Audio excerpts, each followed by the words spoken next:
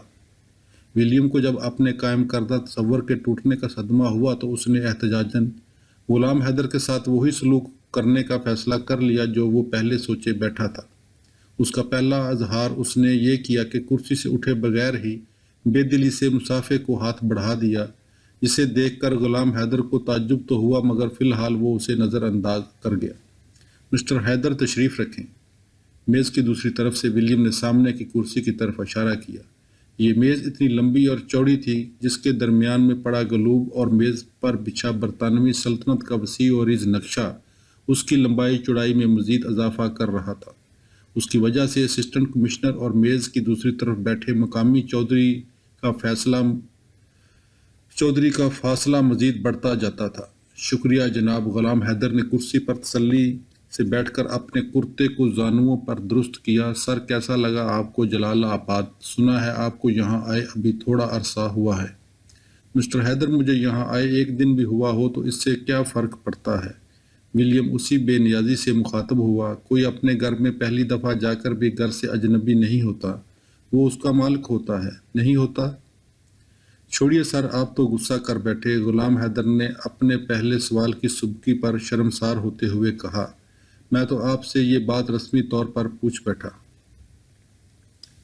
حیدر، اگر مقابل والا آدمی ہم پایا ہو تو ایسے جملے رسماً پوچھنے میں کوئی حرج نہیں۔ خیر مجھے اپنے فرائض کے سلسلے میں رہنا ہے، اس میں اچھے برے کو دخل نہیں۔ ولیم نے اپنے وقار پر سمجھوتا کیے بغیر جواب دیا۔ نہیں۔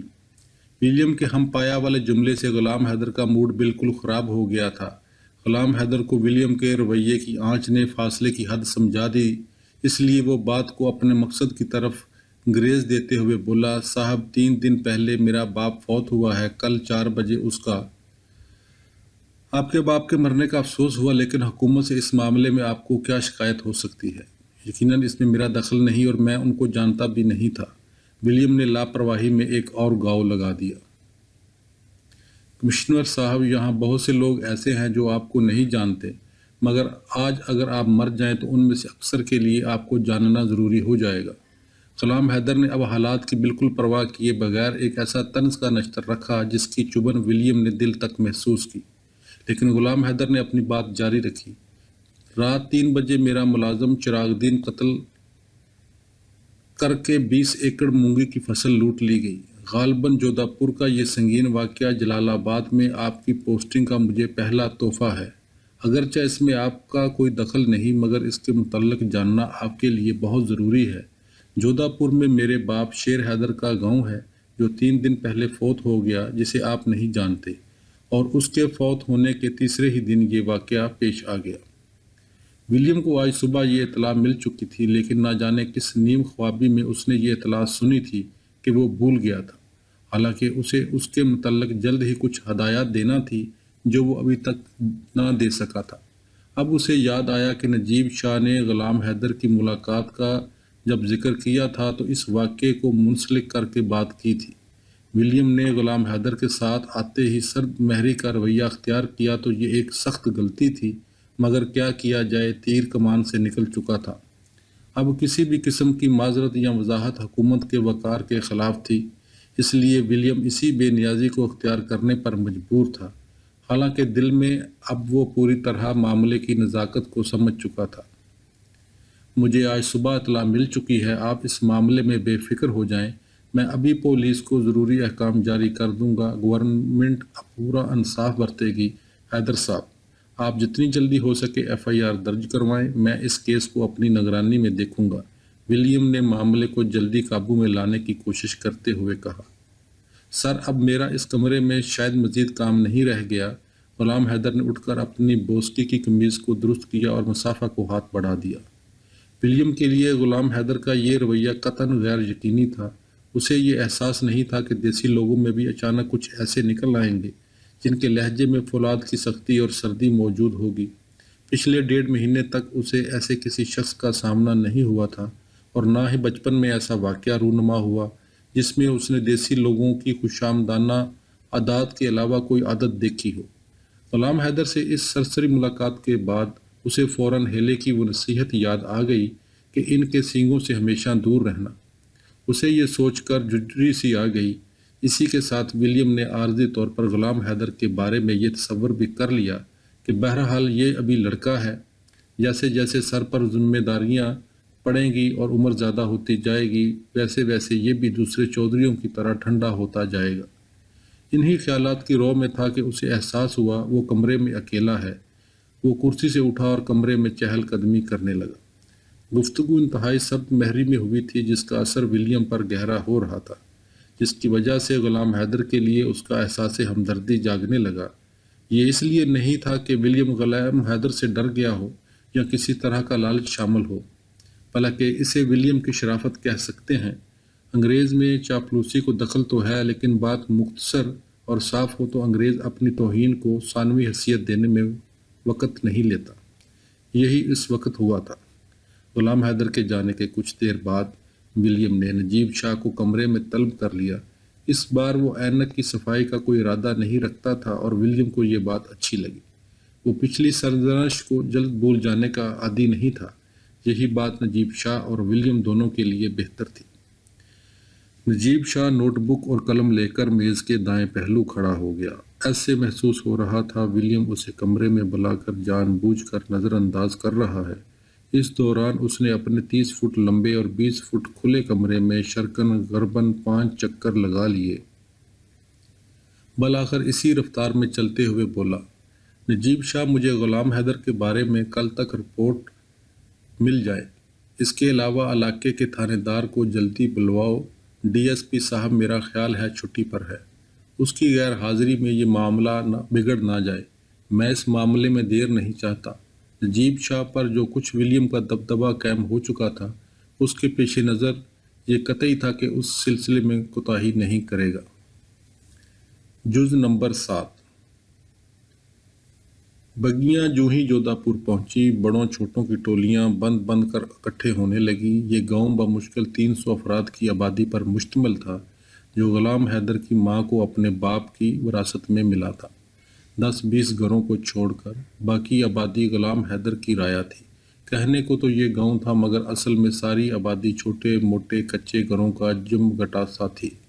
لوگوں کی معاشی حالت ایسی نہیں تھی کہ وہ مکمل اور آزادانہ زندگی گزار سکتے اور عمدہ مکان بنا لیتے، مگر یہ ضرور تھا کہ سارا گاؤں 2 وقت کی روٹی آسانی سے کھا سکتا تھا۔ جتنے لوگ یہاں رہتے تھے، سب کو شیر حیدر نے اپنا رقبہ برابر بانٹ رکھا تھا، جسے وہ کاشت کرتے اور مالکانہ کا تیسرا حصہ شیر حیدر کو پہنچا دیتے۔ کسی کو مجبوری پڑ جاتی اور وہ نہ دے سکتا تو شیر حیدر زیادہ سختی نہ کرتا، مگر ایسا بھی نہیں تھا کہ ہر ایک اپنی مرضی کرے۔ منشی پورا حساب رکھتا تھا، جس کے سامنے کوئی 2 نمبری کرنے کی سوچ بھی نہیں سکتا تھا۔ گاؤں کی گلیاں بہت تنگ تھی، جو کچی ہونے کے ساتھ ساتھ کہیں کھائی اور کہیں سے ٹیلے کی طرح تھی۔ ویسے بھی گلیوں کی کوئی خاص ترتیب نہیں تھی، ادھر ادھر مڑتی ہوئی بھول بھلیوں کسی شکل اختیار کر لیتی۔ بارش کے وقت جن میں گزرنا ایک ناممکن سا عمل ہوتا۔ البتہ ہر گھر میں ایک آدھ درخت ضرور تھا، جن میں زیادہ تعداد لسوڑوں کی تھی۔ گلیاں اتنی تنگ تھی کہ ان میں کسی درخت کا ہونا مشکل تھا۔ البتہ پورا گاؤں ٹہلیوں کے جنگل کے درمیان گرا تھا۔ جن کے نیچے گاؤں والے مال مویشی اور بھیڑ بکریاں باندھ لیتے۔ اکا دکے گدھے بھی نہ تھے، ان پر چارہ لادا جاتا۔ گاؤں کی واحد سہولت وہاں کی چھوٹی سی مسجد تھی جہاں بچوں کو قاعدہ سپارہ پڑھا دیا جاتا۔ اس کے علاوہ نہ کوئی مدرسہ، نہ اسکول اور نہ ماسٹر تھا۔ تھانے کچہری میں آج تک انہیں نہ کام پڑا تھا نہ وہ گئے۔ اگر چھوٹا موٹا جھگڑا ہو بھی جاتا تو اس کا فیصلہ شیر حیدر کر دیا کرتا کہ سب کو اس کا منظور کرنا لازمی ٹھہر جاتا۔ مگر اس بار چراغ دین کے قتل اور 20 ایکڑ مونگی کی فصل کی بربادی نے پورے گاؤں کو ہراساں کر دیا تھا۔ ہر طرف ایک خاموشی طاری تھی۔ شیر حیدر زندہ نہیں تھا اور غلام حیدر سے یہ لوگ کچھ زیادہ واقف نہیں تھے، چنانچہ اپنے آپ کو تنہا اور لاوارث سا محسوس کرنے لگے۔ چراغ دین کے قتل کو آج چوتھا دن تھا۔ تھانے دار موقع واردات اور باقی تفصیلات کا جائزہ لے کر اسی دن چلا گیا تھا۔ کچھ لوگوں نے بیانات بھی دے دیے تھے، لیکن ابھی تک کسی کو تسلی نہیں تھی کہ اس ظلم کا کوئی جواب دیا جا سکے گا۔ لوگ اس لیے بھی ڈرے ہوئے تھے کہ سب کو سودا سنگھ کی طاقت اور بدماشی کا علم تھا۔ اب ہر ایک نے غلام حیدر کو وہاں آئے دیکھا تو ان کی جان میں ایک قسم کا دم آیا کہ وہ کسی اپنے کے پاس کھڑے ہیں۔ خاص کر جب لوگوں نے غلام حیدر کے کاندھے پر لٹکتی رائفل کو دیکھا تو انہیں بہت ہی حوصلہ ہوا، کیونکہ ابھی تک دور دور کسی سردار کے پاس رائفل نہیں تھی۔ غلام حیدر کے ساتھ چھویوں اور برچھیوں سے لیس جوان بھی روب اور دبدبے میں کم نہیں تھے، مگر رائفل کی اپنی ہی شان تھی۔ لوگوں نے چارپائیاں جلدی سے نکال کر چوک میں مسجد کے سامنے ہی بچھا دی۔ اس گاؤں میں بھی غلام حیدر کی اپنی چھوٹی سی حویلی تھی، جس میں ایک دو ملازم اور منشی الہداد نے رہائش رکھی ہوئی تھی۔ وہ جودھا پور کی فصلوں کا حساب کرتا تھا۔ غلام حیدر نے اپنی حویلی تک جانے کی بجائے چوک ہی میں بیٹھنے کو ترجیح دی، لیکن اس سے بھی پہلے وہ چراغ دین کے گھر کی طرف چلا گیا۔ باقی لوگ کچھ ساتھ رہے اور کچھ وہیں کھڑے رہے۔ جیسے ہی وہ دہلیز سے اندر داخل ہوا، چراغ دین کی بیوی رحمت بی بی اس سے لپٹ گئی اور اونچی اونچی بین کر کے رونے لگی۔ اسے دیکھ کر چراغ دین کی بیٹی بھی پھوٹ پھوٹ کر رونے لگی، جس کے پاؤں میں نہ تو جوتے تھے اور نہ ہی سر پر دوپٹہ۔ چراغ دین کا گھر بھی کیا تھا، محض ایک کمرہ اور چھوٹا سا کچا صحن، جس کے دائیں پہلو چھوٹی سی کچی دیوار کے ساتھ مٹی کا چولہا تھا۔ اس کی سرد راکھ اور گھر کی ویرانی اور اس پر چراغ دین کی خستہ حال بیوی اور بچی کو دیکھ کر غلام حیدر کے نہ چاہتے ہوئے بھی آنسو نکل آئے۔ سچ تو یہ ہے کہ اسے اس منظر کے دیکھنے سے پہلے واقعے کی سنجیدگی کا احساس تو تھا، مگر اس قدر غم کی شدت نہ تھی۔ رحمت بی بی بچیوں کی طرح رو رہی تھی۔ غلام حیدر نے ایک اضطراری کیفیت کے تحت اس کے سر پر ہاتھ رکھ دیا اور بچی کو گود میں اٹھا لیا۔ عمر کے اعتبار سے غلام حیدر رحمت بی بی سے کہیں چھوٹا تھا، پھر بھی اس کا رحمت بی بی کے سر پر ہاتھ رکھنا کسی کو عجیب نہ لگا، بلکہ پورے لوگوں کی آنکھیں نم ہو گئیں اور دلوں کے اندر جو ہراس اور خوف بیٹھ چکا تھا وہ حوصلے میں بدل گیا۔ ہر ایک کے دل میں غلام حیدر کے لیے ایک خاموش جذبہ اور محبت ابھر آیا، گویا احساس ہو گیا ہو کہ ان کے غم کا مداوع ہو چکا ہے۔ اس اپنائیت سے حوصلہ لیتے ہوئے کئی بوڑھی عورتوں نے غلام حیدر کے سر پر ہاتھ پھیر کر اسے دعا بھی دی، مگر اس نے انہیں نظر انداز کرتے ہوئے 500 روپے کی تھیلی جیب سے نکال کر رحمت بی بی کی مٹھی میں دے دی، حالانکہ اس سے پہلے 500 روپے وہ رفیق پولی کے ہاتھ پہلے ہی بیچ چکا تھا۔ پیسے دے غلام حیدر نے کہا، چاچی صبر کر، چاچے چراغ دین کو تو میں لا نہیں سکتا، لیکن وعدہ کرتا ہوں کہ اس کا قاتل نہیں بچے گا۔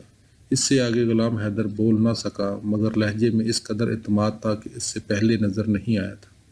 اس کے بعد وہ چراغ دین کے گھر سے نکل کر چوک میں آ گیا، جہاں پورا گاؤں اکٹھا ہوا بیٹھا تھا۔ غلام حیدر کو دیکھتے ہی سب کھڑے ہو گئے۔ جب وہ چارپائی پر بیٹھ چکا تو دوسرے لوگ بھی بیٹھ گئے۔ یوں محسوس ہو رہا تھا شیر حیدر نے نئے روپ میں ان کے درمیان بیٹھا ہے، بلکہ اس سے بڑھ کر ایک نئی طاقت ہے کہ شیر حیدر کے پاس رائفل نہیں تھی، جبکہ غلام حیدر کی رائفل اس کی پائنتی کے ساتھ پڑی لشکاریں مار رہی تھی۔ کچھ دیر خاموشی طاری رہی، پھر اچانک غلام حیدر بولنے کے لیے اٹھ کھڑا ہوا۔ شیر حیدر کا کبھی یہ وتیرہ نہیں رہا تھا کہ وہ لوگوں سے کھڑے ہو کر بات کرے، مگر اس کے برخلاف غلام حیدر نے تخاطب کا طریقہ اس طرح اپنایا کہ ہر شخص آواز سننے کے ساتھ اسے دیکھ بھی لے۔ حالانکہ یہ مجمع اتنا بڑا نہیں تھا، بھائیو، شیر حیدر کی آواز گونجی۔ چراغ دین مارا گیا، حالانکہ اس کا جرم نہیں تھا۔ سکھڑوں نے اس کی بیوی کو بیوہ اور بچی کو یتیم کر دیا۔ یہ حملہ اس گاؤں پر نہیں، شیر حیدر کی قبر پر ہوا ہے۔ سودا سنگھ نے ہماری پیٹھ میں چھرا گھونپا، کل اور ساتویں کا انتظار بھی نہیں کیا۔ دشمن نے کسی اصول اور دین دھرم کا لحاظ نہیں کیا۔ پھر کچھ دیر رک کر، ٹھیک ہے، اس نے اپنا وار کر دیا۔ رفیق پولی جو حقہ پی رہا تھا نے حقے کی نے ایک طرف کر کے رکھ دی، مگر وہ یہ نہ سمجھے کہ ہمارے گاؤں کی کوئی چری کی فصلیں ہیں جنہیں جب چاہے گدھے آ کر اجاڑ دیں۔ سودا سنگھ نے مونگی نہیں اجاڑی، بارود میں آگ لگائی ہے۔ چراغ دین کو قتل نہیں کیا، شیر حیدر کی لاش کا مسلح کیا ہے، اور سودا سنگھ نے جودھا پور پر حملہ نہیں کیا، اپنی چتا کو آگ لگائی ہے۔ غلام حیدر کی آواز میں درد کے ساتھ اس قدر روب در آیا کہ پورا مجمع مبہوت سنتا رہا۔ اس کی آواز اتنی بلند ہو گئی کہ لڑکے بالے اپنی اچھل کود چھوڑ کر وہیں کھنچے چلے آئے۔ 15 منٹ تک غلام حیدر پوری طاقت سے بولتا رہا۔ سردی کے دن تھے مگر اسے پسینہ آ گیا۔ گفتگو ختم کر کے جیسے ہی بیٹھا تو لوگوں کے دلوں سے بوجھ اتر چکا تھا۔ غلام حیدر کے بیٹھنے کے بعد جمال دین آگے بڑھ کر کانپتی ہوئی آواز میں بولا، غلام حیدر، ان سکھڑوں نے سمجھا تھا شیر حیدر کے مرنے کے ساتھ اس کے تینوں گاؤں بھی مر گئے۔ خدا کی قسم یہ ان کی بھول تھی، ان کو وہ حساب دینا پڑے گا کہ اگلی نسلیں کانپ جائیں۔ پھر غلام حیدر کی طرف دیکھ کر، پتر غلام حیدر، ہمیں حکم کر، ہم سودا سنگھ کے گاؤں کو آگ لگا دیں گے، تو بس اشارہ کر، سکھوں کے بچے کو لہو میں پیس دیں گے۔ رفیق پولی نے جمال کے کندھے پر ہاتھ رکھ کر کہا، بابا تسلی رکھ، حکم تو اب آپ نے کرنا ہے اور عمل ہم کریں گے۔ تم بس ایک کام کرو، اپنے جوانوں کی 10 ٹولیاں بناؤ، ہر ٹولی میں 10 جوان ہو جو گاؤں کے گرد گھیرے میں رات پہرا دیا کریں تاکہ سودا سنگھ نئی چال نہ چل سکے۔ اگلے کام ہم جانے اور ہمارا خدا، اب یہی میدان ہے اور یہی گھوڑے۔ اس کے بعد مختلف تجویزیں پیش ہوئیں جن میں حالات کا پورا جائزہ لیا گیا۔ ظہر کے وقت بگیاں گروہ ہرسا کی طرف چل پڑیں۔ 50 جوانوں کا قافلہ، جن میں سے کچھ بگیوں پر سوار تھے اور کچھ گھوڑوں پر۔ غلام حیدر نے بوسکی کا کریم رنگ کا کرتا پہنا تھا اور سرمئی رنگ کی موٹی اون کی چادر کاندھوں پر رکھے ہوئے تھا، جس کا بر 3 گز تو ضرور ہوگا۔ دائیں کاندھے پر ریفل، جس کی نال سر سے اوپر تک نکلی ہوئی عجب شان پیدا کر رہی تھی۔ اس کے علاوہ جتنے جوان تھے سب کے پاس برچیاں اور چوڑی چڑھی ڈانگیں تھیں۔ اکثر نے مونچھوں کو اتنا تیل پلا رکھا تھا کہ انہیں دیکھ کر خوف آتا۔ بگیاں جو ہی رجبا کے پل کو پار کر کے تھانے کے قریب پہنچیں، پہرے پر سنتریوں میں ہلچل پڑ گئی۔ ایک سنتری بھاگ کر تھانے میں داخل ہوا کہ تھانے دار کو اطلاع کرے۔ بگیاں تھانے کے باہر کھڑے برگد کے پیڑ کے نیچے کھڑی ہو گئی۔ اتنے میں تھانے دار دیدار سنگھ کچھ اور سنتریوں کے ساتھ تھانے کے دیو ہیکل بیرونی دروازے پر آ کر کھڑا ہو گیا۔ دروازے کا گیٹ لوہے کی موٹی چادر کا تھا جس پر لال اور پیلا رنگ کر دیا گیا تھا۔ اس چوڑی نما دروازے سے آگے صحن کو چھوڑ چاروں طرف کمرے اور حوالاتیں تھیں۔ ان سب کا رنگ بھی سرخ اور بوجھل کر دینے والے ماحول سے مشابہ تھا۔ دروازے کی چوٹی پر 2 جھنڈے لہرا رہے تھے، ایک سلطنت برطانیہ کا اور دوسرا پولیس کا۔ غلام حیدر بگی سے اتر کا تو جوانوں کا پورا دستہ اس کی پشت پر کھڑا ہو گیا۔ آگے بڑھا تو ایک پرسرار روب اس کے ساتھ تھا، موسیقی کا کرتا، اون کی چادر اور کاندھے پر ولایتی ریفل، اس سے بڑھ کر ریشمی لاچا جس کے کنارے دور دور تک زمین پر گھسٹتے آتے تھے۔ ان کے علاوہ قدم اٹھاتے ہی طلائی خصا چرچر کی آواز اٹھاتا۔ ان سب چیزوں نے مل جل کر اس کی شخصیت میں ہیبت پیدا کر دی تھی۔ غلام حیدر نپے تلے قدم اٹھاتا تھانے دار کے قریب پہنچا تو دیدار سنگھ کے کندھے روب سے جھک گئے۔ اس نے غلام حیدر سے مصافحہ کی اور آگے بڑھنے کے لیے راستہ دیا۔ صحن میں 2 چارپائیاں بچھا دی گئیں، جن میں سے ایک پر غلام حیدر بیٹھ گیا اور دوسری پر تھانے دار دیدار سنگھ۔ دیدار سنگھ کی توند نکلی ہوئی تھی، داڑھی مروڑ کر پگڑی کے نیچے کس دی گئی تھی، لیکن وزن اتنا تھا کہ چارپائی چرمرا کر رہ گئی۔ غلام حیدر کے سامنے تھانے دار کی شخصیت بالکل غیر متاثر کن تھی۔ نوجوان خون اور اس کے پیچھے بڑی ذمہ داری، سب سے بڑھ کر تعلیم کا اپنا روب کہ سینکڑوں میل تک BA پاس کا نام و نشان نہ تھا۔ پھر بھی گورنمنٹ کی نوکری میں اتنی ہیبت ضرور تھی کہ غلام حیدر کے ساتھ آیا ہوا جوانوں کا دستہ تھانے دار کے آگے بادب ہو ہی گیا۔ یہ روب ان پر دیسی ملازمت کا نہیں